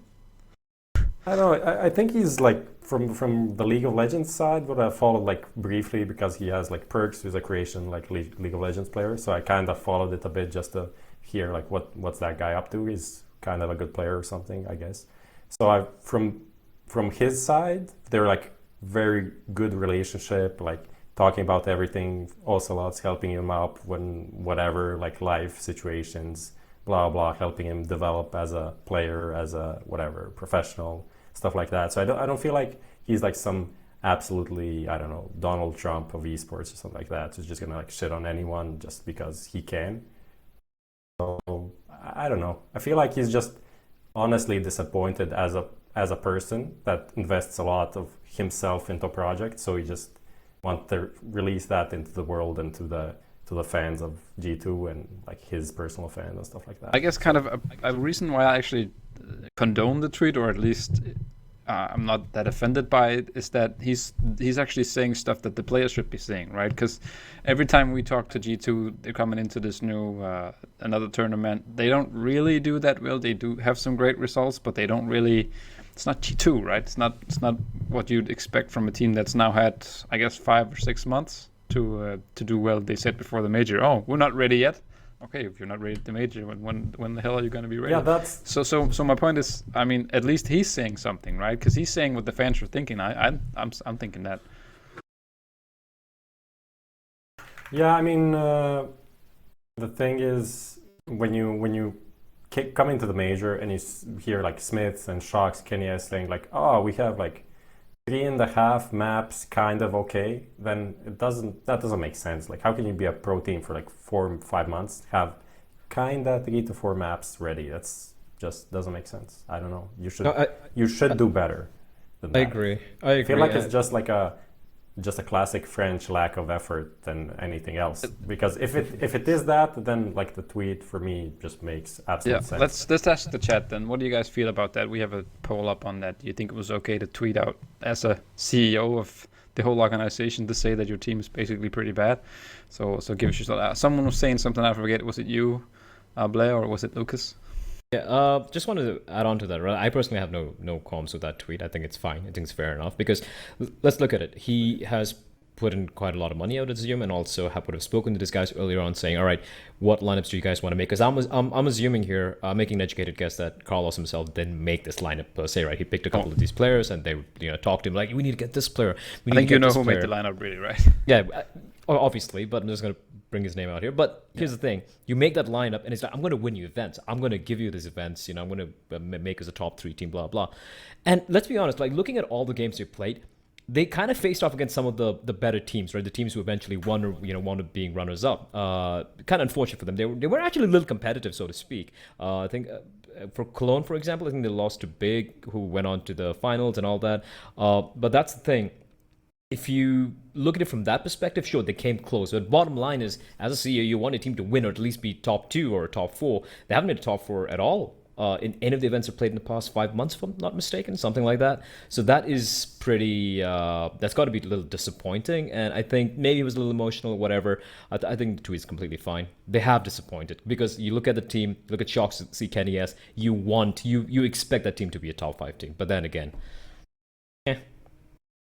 So CSCF9 asks, who made the lineup? I think we kind of teased him a little bit too hard. All things point to Shucksy guy. Yep. Once he came back from his wrist surgery, it was pretty clear that he's the one who pointed out who he wanted for the team, and that is also many people speculate why Smith is even on there, right? I mean, I'm not gonna for some other reason. Who knows? I'm not going to say that I have any sort of insight to the French scene. NBK in the last episode kind of tried to talk a little bit about it. The internal relationships are pretty hard to follow on that, but there's obviously something going on. Maybe a little less than we think, but there is something going on since the lineup ended like it did. But okay, so guys, if to be constructive, what do you guys think? Just to round it off, the majority of people think that the tweet was that's just absolutely fine at 20. But I think 72 and 72.5% by my great reasoning in this case. You were all some logic. Even though you also. This more or less means I won the argument, I would say. That's fine. Oh yeah, so Warsy BG asks thoughts on existence. Let's tie that into like the I guess a constructive look at it. What'll it take? You guys think to move this thing around? Many people are seeing an Instagram picture that Scream put out with Kenny S at dinner saying sometime soon we'll be teammates again. I don't think you should put a lot into that, dude. But what do you guys feel like? Someone just baiting for reactions. He definitely is. That's all they do, right? But what will it take then if you take this core now, considering that, let's say that that's given that NBK, Saiwu, and the rest will play in this new roster and actually be picked up. What then is next for G2? Lucas, you were in New York. You watched them. I watched them at the major. They weren't good. Really, Yeah. They really weren't good. So at New York, I didn't really catch that many of the games. So I was still in semi-hibernation post-major catching. Let's like Yeah, they getting some they games in. they didn't do well. They weren't. I mean, they weren't really uh they played the same. You know, they played the same. They lost. It feels just like nothing really changed. Nothing really changed from the team before that event and at that event, and I would even go as far to say is before the break. You know, I think it's a very limited team. I don't think. I mean, I think Malik probably helped a little bit in some ways with like attitude stuff and um maybe on the human side, I think he probably helped, but I think it's just a limited team, and then they just have to accept that they have their limitations and that there's probably nothing they're going to be able to do with this roster. And I think it's like everybody saw this from day one. Like everybody was saying that this team isn't gonna, you know, reach the heights of even the previous lineup of G2. So You're I saying everyone was sleeping on G2. Is that what you're saying? Don't do it. I would say that everybody was sleeping on G2 and everybody's still sleeping on G2, and I don't think anybody's gonna wake up anytime soon unless that changes. So No, but for real, like if bringing in Scream or someone else will it really help? Is there any player out there or any pair of players that can be brought in who could actually turn the ship around or have things turn around? It depends on leadership, right? Like, just looking at this team right now, I was watching Existence when he was out in the wilderness, when he was, I think, for LDLC, right? And you look at him now in this team, it doesn't feel like an Existence team, if you know what I'm trying to say, like compared to old Titan days and whatnot. We're not seeing some like crazy strategies or whatnot. Some basic stuff, which is all right, you know. It can work here and there, but nothing too really special. So the entire point about getting Existence was trying to bring about his style of Counter-Strike with the firepower that you have in the form of Shoxy and Kenny S. But then again, you got to ask yourself, like, how much of a say does Existence really have in this, even though he's an in-game leader, right? You know, are they still listening to him, or is Shoxy doing more of the calling in between? We don't really know what's really happening there. So I don't think it's going to be just a player change that's going to help, like, for example, replacing Smits with, you know, Scream, for example, although I don't think that's ever going to happen. I think the team themselves, like the main guys, like Shoxy, Existence, they need to figure out like how they want to see this team going. Because right now, like Lucas said, they just seem, like, you know, nothing special, not really horrible or anything, but They seem bleh.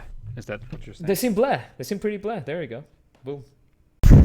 I mean, one of the things that, as you just like talked about now, it doesn't seem like an Existence style calling or anything. That's something I kind of meant. Lucas, you asked him in the interview, I think, was just Existence. But also when I was at the major, just listening to him, it seems like Shox is doing a lot of talking.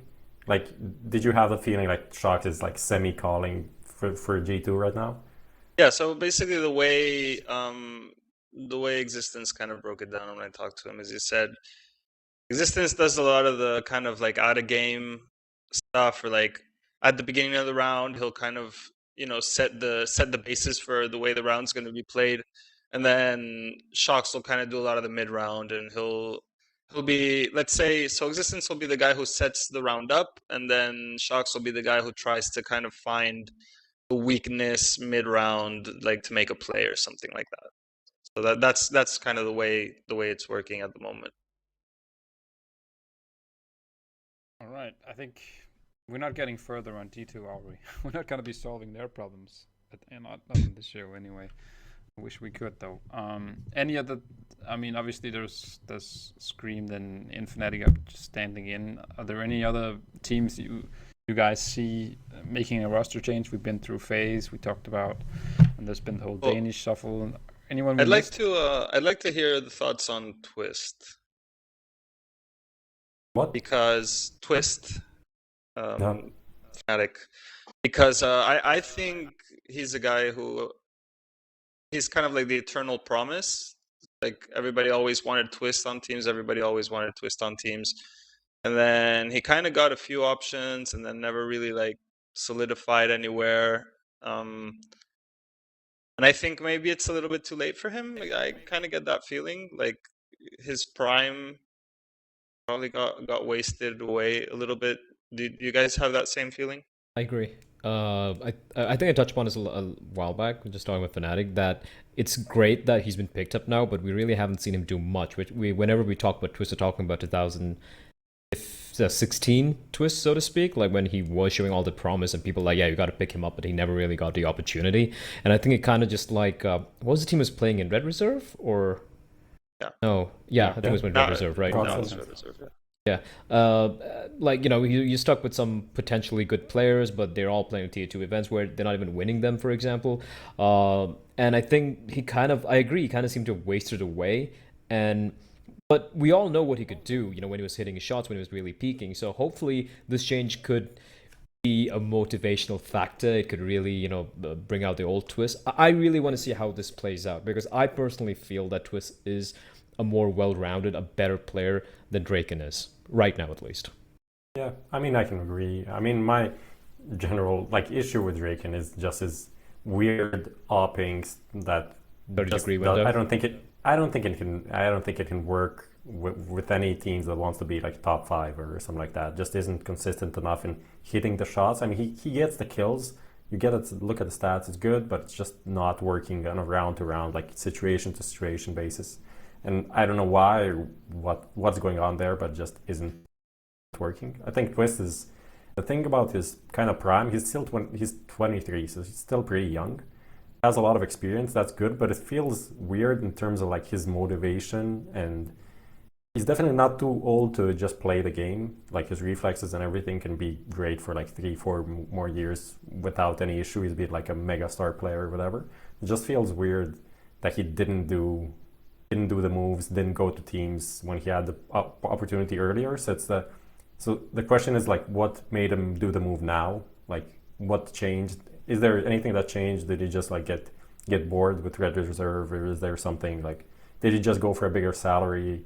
I don't know. Maybe just like I'm getting like semi-old. Let's get a bigger paycheck in Fnatic. If that's it, then it won't work. If he really just wants to win, he just figure out like, I can't win anything with this team. I'm just gonna go to a better team and I'm gonna like give everything. Then yeah, he can be great, and this team can be like on paper like the 4 players they have is good, but I'm not sure like what they're gonna do with the 5th. And yeah, let's stay on Twist for now. I'm not gonna go off topic.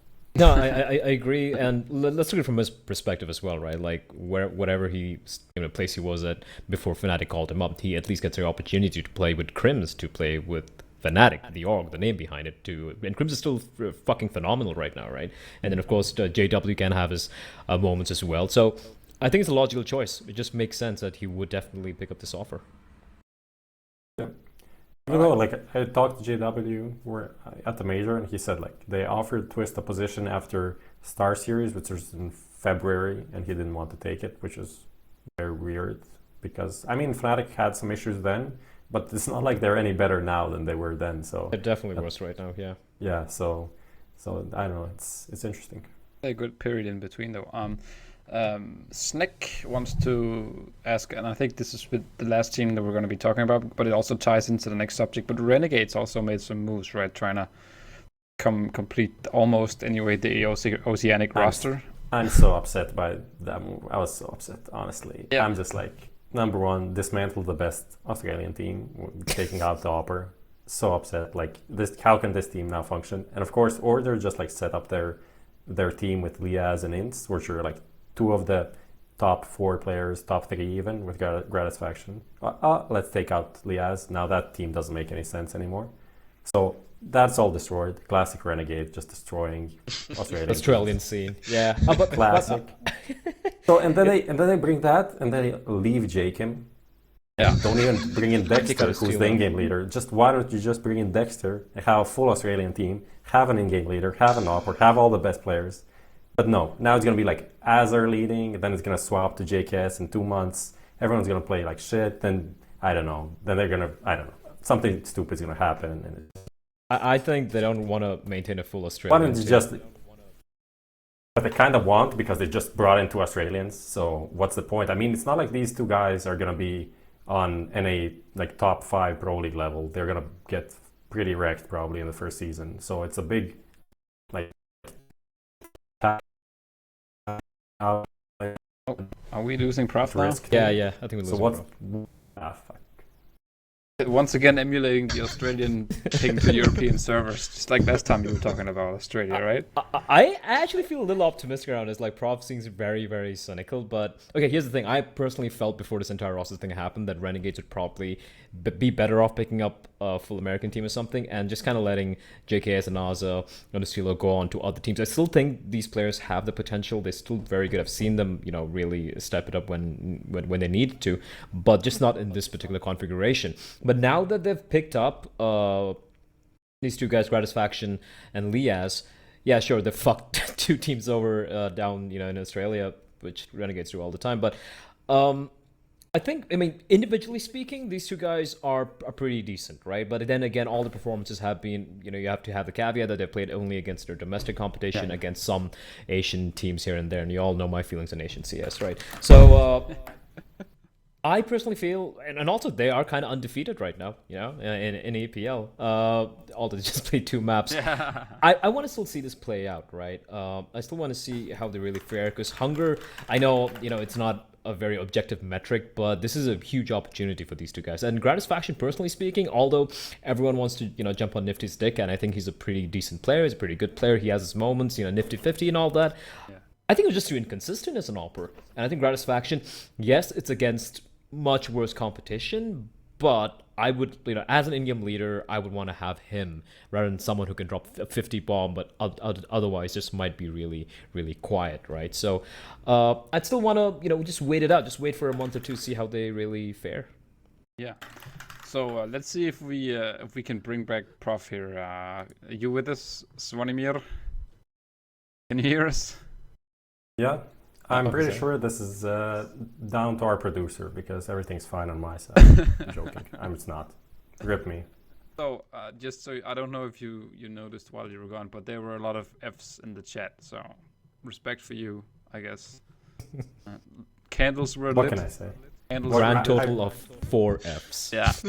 Don't tell him now. Just let him believe. Let him believe. No, you're carrying this. Yeah. So, Renegades will be one of the teams that are going to be playing soon in Kiev for Starseries Season 6. Kind of what's the word for buckshot, I think is the word. Definitely kind of decimated a little bit, with a lot of top teams pulling out of it. I guess the highest ranked team that's going to be there is Mouse, coming off the back of a great event in New York. Mouse only came in after they realized no one good is coming. So yeah. There's an opening. Yeah, we're taking this. Because Astralis and Navi pulled out right at the tournament. Were there any others? Nip pulled out, maybe. Yeah, Nip Gambit pulled out last, right. And it's just like everyone else just declined. No, Gambit's still there, right? Gambit's still there. Gambit. Oh yeah, Gambit's still there. Yeah. Because they're playing with Hobbit for. I'm kind of sad that Navi dropped out, because Simple could be just farming for that HLTV #1 ranking. Yeah, absolutely. Bring up his mentality a little bit again. So yeah, I guess this is kind of a tier 2. It's kind of sad to see, right? Because they put on some pretty great shows. Right? Prof, you covered the last 2. Am I correct? Last 3 actually. Yeah. The season 3 was with Lucas, actually. First event with Lucas. And now Lucas is going alone. And look at the event now, Lucas. They prepared for you. Okay, you all because of you. Yeah, definitely. It's my thing. But actually, I'm kind of curious to see how a Star Ladder event without Panda is going to run, because he was always such a big part of those events being good. So we'll have to see. But what I'm curious to know is, so who are your guys' maybe the guys to upset at that event, the teams to upset? I think obviously 2 teams would be coming into this event looking to win this would be Mouse Sports, obviously, and I think NRG. I think Big also. Big as well. That they would win. Yeah, I think Big can make a pretty deep run as well. The only teams I see them really losing to, in best of 3 would be NRG or Mouse Sports. I'm not sure about the format of the thing. Is it the same as before, like best of 3? No, I think it's best of 1 Swiss. Yeah. Yeah, okay.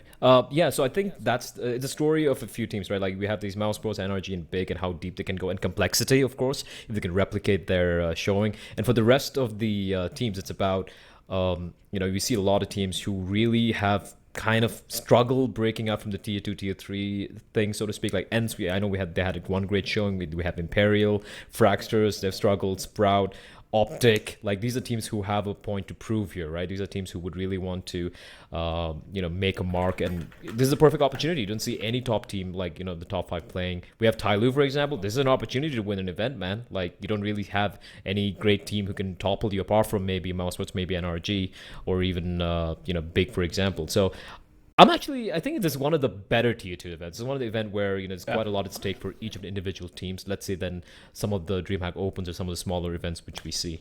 I'm interested in this event for sure. Yeah, me too. I'm very excited that I get to go there, because there are a lot of teams that I think are interesting and are at interesting places. I think it's gonna be fun. I think to watch also Hellraisers. They have a couple Ukrainian players going to be at home. Then see how teams like Imperial or Fragsters, who are pretty far below, how they're going to fare against teams that aren't that far ahead. They may struggle against your Hellraisers, Mouse Sports, Gambits, whatever. But I don't know, how is like Energy and Imperial gonna work, or matches like that. I think in the Swiss BO1 can be a lot of fun. So I think we're gonna see some fun Counter-Strike, and a lot of teams we don't get to see playing each other on LAN that often, playing each other, and so I think it's gonna be pretty interesting, and I think it's going to be a fun little event, even if you don't have all the top names going there. Yeah. And personally, I think for one team in particular, this has to be like make or break is Optic. Yeah. I mean, at some point, like the buck has to stop at some point, right? Like looking at the names in that lineup, they need to win something, or for that matter, at least get to the playoffs or something, top 2, top 4 or something. That'd be an achievement. I think a lot of eyes are going to be on that team in particular. Bleh, as long as we're on you right now, I wanted to ask you about Tyloo, because we can't really talk to Bleh without talking about Tyloo. I know they're your guys. So do they stand a chance here? Because the last time we talked about them, and the last matches they had were against some pretty heavy hitters, right? Yep. Do you think this is an event where they can actually go to playoffs and even further, consolidating some of the great plays they had in the major, just now not against so big teams like that? On paper, they should, right? I mean, this is a team who we've seen pull off some huge upsets, especially when it comes to the best of 1 format. I think that's the very good thing for them in particular, because let's be honest, they don't really have a deep map pool. They have Mirage, they have Inferno, what else, right? They really don't have anything much else to work with. Maybe they might have a good day in Overpass, but that's about it, and Train as well. So I think this is an event which they should really take seriously, put in the work. Right now, I'm aware that they are kind of on a mini break. There's also the WESG qualifiers happening, so they really haven't practiced after the major, if I'm not mistaken. So this is a time for them to really pull up the bootstraps and just try and win this. Not just make a deep run, but try and actually go for the win here, because you're not going to be in an event, a $300,000 event, without the big hitters playing that often. So this is a great opportunity for them. And just to touch upon HNCS, the Cyberzin playing as well. And you know what? Cyberzin's actually impressed me recently. It's old guys, it's Mr. Savage, it's TB, but with players like Bottle, Viva, and HZ or HZ, they really haven't been players who really stepped up, or don't have the clout, let's say, of players like an Attacker or even Fancy, Zoking, or any of the Tyloo guys for that matter. The fact that they really stepped up, and they're looking pretty solid as well. I know it's mostly online games. It's against most of the domestic competition, and especially against Tyloo, who are not playing with Bentet and Xgrid right now because they're kind of on vacation and the WSG rules and all that. But I think they can potentially pull off some upsets. But I don't see them making it to the playoffs. But Tyloo in particular, I would be very disappointed if they did not make it to a top 4, because I think they can hold their own against almost every team playing here. Maybe not against the Mouse Sports, but I think everyone else, I think they can potentially pull off the win. Yeah. Pickwat11 says Tyloo will win Starletter. My word, fellas. Don't do this to me, man.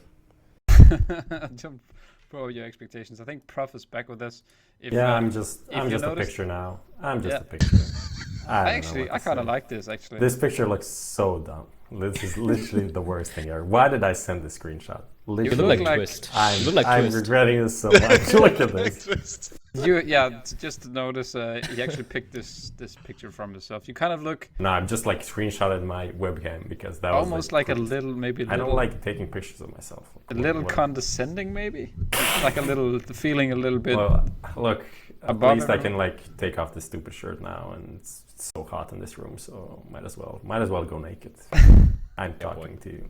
HLTV Confirmed. You have, but Prof, you have your reasons to be. Can't even look at this. Okay. I think you just keep why zooming am I in on his laughing? face. This could be a meme, right? This could be a meme. The reason why I said maybe you're a bit above the rest of us, or at least have reason to be condescending towards this, is because you're the man right now. We talked a little bit about the Starseries. Let's bet on it as well. We have our partnership with GG.Bet, where we go to try and make some money of the house. So just to put things in perspective, this is a better look for you, I think. So this is where we stand with from the start of this thing. This is our little game where we each had $1,000 to play with, and then for each event we try to do a combo slip, and we see who's really best. So Prof, Jesus, he made bank. yeah, It's so easy. What can I say? For me, betting comes naturally. Whatever the meme is with the headshots. yeah, even had suspicions that GG.Bet is nerfing him because Yeah, there's- GG.Bet removed the who is gonna get, like, if someone is gonna get 10 rounds in the match, because that was so easy. I think they obviously just nerfed me because they saw I'm winning too much. So whatever. Thank you very much. For anyone who's kind of confused about what we're doing here, it's a little mini game that we have. As I said, we each do a slip before at each event, or for each event, and we'll see who can make the most money for a certain time. I don't think we're going to be catching up to you. I think in absolute terms you made a lot more profit than us, but we'll see how we fare here. I might catch up to you just by losing. That's my Catch plan. down. All right, so remember, if you choose to go bet, do it responsibly and seek help if you think it's getting out of control. With that said, let's move into the Starseries season.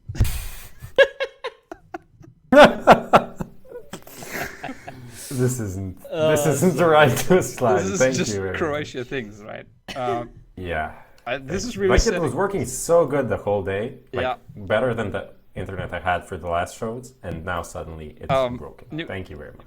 Yeah, Let's go into my this slip. is the point where we reveal that we're actually DDoSing you, so you can't Let's win. please just like finish. Let's finish this, please. Let's end this farce. What do you think about the first games of Starseries Season 6? What do you bet? So I don't know. I picked. It was hard to pick anything. It's so random. A lot of teams coming in like up and downs. Like Mouseport just won this. So how are Mouseport's gonna play in the first map? I don't know. Probably not that good. So yeah, my bet was first. I want to go like Sprout getting 10 rounds, but that wasn't available anymore. Thank you. So I went for like Mousesports versus Sprout to be like 25 rounds or more.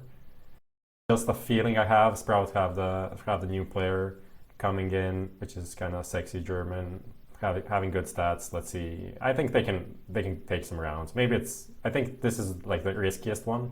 I have the same thing for Hellraiser's Imperial, just because I don't know, both teams are kind of wild, so I think it's going to be like a close game, it feels like. And then I went for like 2 just straight winners, which is Big against Fragsters, even though Fragsters is kind of exciting team.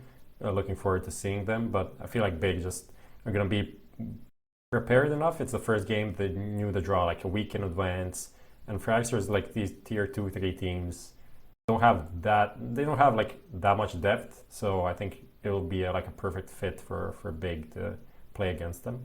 I think this is actually the lowest odds I've seen you take. Yeah, that's probably just like all of the others just didn't make sense to me. I don't know what you put, but we'll see.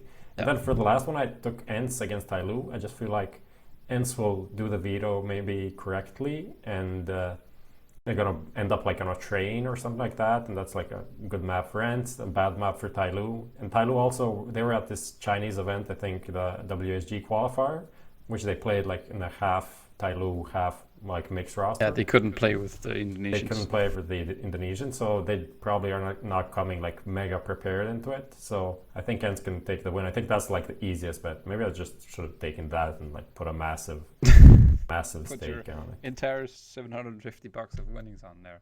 Yeah. All right, Yeah, my turn. So I'm pretty certain that Mouse Sports will play pretty well after New York, and they have Sprout in their opening matchup, a team that I don't really see much from. So I put them on handicap, meaning they have to win by 6 rounds or more. Then Hellraiser's Imperial. For me, I mean, one of the most interesting teams of the whole major of the recent months has actually been Hellraisers. And I don't see Imperial doing well against them. I know you said it could be kind of a wild map, but I still think that Hellraisers got this pretty easily. And then with Big and Fraxis, I kind of had the same reasoning that you did. Obviously, I don't feel good betting against my fellow Danes, especially not young guys that are really promising, that are going to be carrying on the scene when the Titans kind of fall off. But for this one, I had to go with Big, and I think at a bit over odds 2 for 5 rounds or more win, I think was pretty decent. So, just to preface your bets, Lucas, actually, because you haven't been on the show yet, we gave you Strikers money. Yeah, there you go. Which is perfect. It's easy to make bets with somebody else's money, you know. And then so you're gonna see my first bet is Hellraisers to make the final, which is a Hail Mary pass, but then again, not my money. I just wanted to say, like, I'm hoping you made some like ridiculous bets, but of course you did. There you Never there you go. What's your? Is there any kind of reasoning behind this, or is it just? No, it was like the really emotional storyline. Hellraisers, Ukraine, Bondik to the final. No, but actually, I mean, I like the way they play. They've been playing well, and I think if they get a good bracket, outside of they're obviously going to go 3-2, because there's no other way Hellraisers goes in a Overtime Swiss each group time. stage. Yeah, exactly. But I think if they get a good bracket, they can make the final. I think there's a chance for that, and yeah, I want to believe. I want to believe that they're gonna do good. I want to believe that Woxic and Nisa are gonna keep kicking some ass, and then yeah, and that's that. So I think there's a chance for that to happen, and then it's like big return. So if it does happen, it's good money, and then Mouse Sports Sprout and Hellraisers Imperial I think are pretty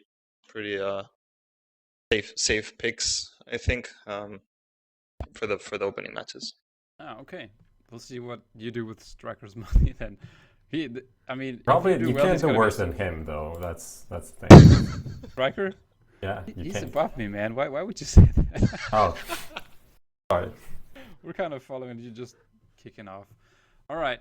So I guess we can bring back Bleh now. So for the last minutes we have, if you have any kind of questions, please put them in the chat. We'll try to pick up on them and answer them. Please, no questions about Prof's internet. He can't explain it any further. If you have anything you want to ask the panel, please do so in the chat. We'll try to capture them. Rekisio says, I'm actually surprised by Lucas's accent. Doesn't sound Spanish at all. Well, he's not entirely. That's because I'm a mutt. People have been calling for you to play the banjo before we go off, Lucas. I don't know. No, that's not. All right. What happened to Prof? Almost got baited by that one. Well, I guess that's kind of it. Will this TL lineup win an event? Reaventure asks. Will Liquid win an event? Yeah. I don't know. I think they will. I think this lineup. It's gonna happen. This lineup, these 5 players. Yeah. I bet it's no. Bound, it's I bound bet to no. happen. Wow. Okay. A cynic. I'm not sure either. I think they will. I could see them kind of imploding over just the problems with not doing it soon. I see a roster change easily happening. Yeah. I think they just need to attend like a Fragadelphia and just win that shit. That's cheating. No, that's not cheating. And just get out of their mind. We're like, dude, we're fucking good at this game, man. It's like major now, right? I think that Maybe I can invite them to some like Croatian land. I would do that. I'm not even kidding. As a manager or coach, I'm like, guys, I sign you guys up at Fragadelphia. Be like, what? What's wrong with you? Just shut the fuck up. Go there, win this shit, and come back. But what if they lose that one? Yeah, exactly. Okay, that would be that'd be rough. Clearly, some guy says they will win CS Summit 3. Yeah. We have some questions about Brazilian teams. Also, Brazilian shuffle possible. Another guy asks what will happen to the twins, Phelps, etc. There's so much talent wasted. Twins are playing in Luminosity, right? Yeah. What's happening with the other not SK team? That's the question. I last remember them at Valencia. They were at Valencia, right? Yeah, they were. Yes. Yeah, they were all right then. I haven't really seen them apart from that. I really remember any events. I saw them at ECS. They were kind of pointless. Oh yeah, they really didn't do much there either. They didn't do anything. They kind of like the bottom of tier 2 kind of, where they can beat some of the tier 2 teams, but they really haven't shown anything else apart from that. Nowhere close to the level of, let's say, the All Immortals for that matter. So yeah, I think it's really weird. They really dropped off. They really dropped off. Like they're not. I mean, if you look at the names, you'd think it'd be a much better team than it is, but something's just not working there. Like VP. All right. So one guy asks, where'd he go? Will Cold ever be on top again? I'm assuming you mean Cold Sarah. What do you think, Lucas? About speaking of Brazilians. What do we mean with be on top again? Like become or be the best team? Like he was number one for a couple of years. I don't. Honestly, I don't think so. I think that's cyclical, but it changes, you know. And I think he's an amazing talent, but I think there was a system in place to kind of prop him up to be the best in the world, and that system worked really well. He was the perfect player to fill that role. But the way things are now, I don't see him kind of being the best player in the world. Not because he doesn't have the talent, or not because he's not good enough, but just because things don't work the way they did when he was the best player in the world. And I think now kind of Simple just took over, and I think right now he's like just ahead of everybody else. Yeah. Which leads me to the next question. Bookcook 7 is Simple going to be on number 1 for this year's HLTV Top 20? I think so, yeah. Anyway, I think we have Prof kind of going in and out of the server now. I think this is a sign for us. I know you're back now, Prof. Just say your goodbyes, I guess. Face when EU internet's worse than Indian internet. Wow. That's the world we live in nowadays, man. All right. I think let's round this thing off. I'm going to be screenshotting this. Just remember, there's going to be a VOD up of this. This image is I think it's the best picture taken of you. Yeah, definitely. Of all times, Prof, and you even took it. Says a lot about our photographers, though. Literally spending thousands of hours just next to them. Never took a picture that I could use on anywhere. Thank you very much. Now for your player profile. Anyway, remember, guys, that the VOD for this episode will be up. I will also be doing some highlights, so go check out HLTV.org. Do that anyway, especially since we have some killer content coming out these days. We have the counter quiz with Moses and Anders. Yes. That's out right now. Really funny. I suggest you go watch it. If nothing else, then to hear Prof almost fall over from laughter. That one was pretty fun. Please go check out the Twitter profiles of everyone involved, especially thanks to you, Bleh. I think it's not on the screen right now, but it's official Bleh. Yep. Is your Twitter handle. Also Lucas HLTV, Yossarian HLTV, and then Professeur CS, I think is the right one, right? Yes. At least this internet is good enough to go on Twitter. Let's hope so. Yes, I can tweet. That's so good. Maybe pictures not that much, but like sometimes, depending on the weather and everything. If it's clear sky, then you can even get a GIF out. It's insane. Anyway, thanks to everyone who tuned in. This has been HLTV Confirmed episode 5. Remember to join us next time. Also leave us your feedback. Thanks for everyone posting comments and questions in the chat. Have a good night, everyone.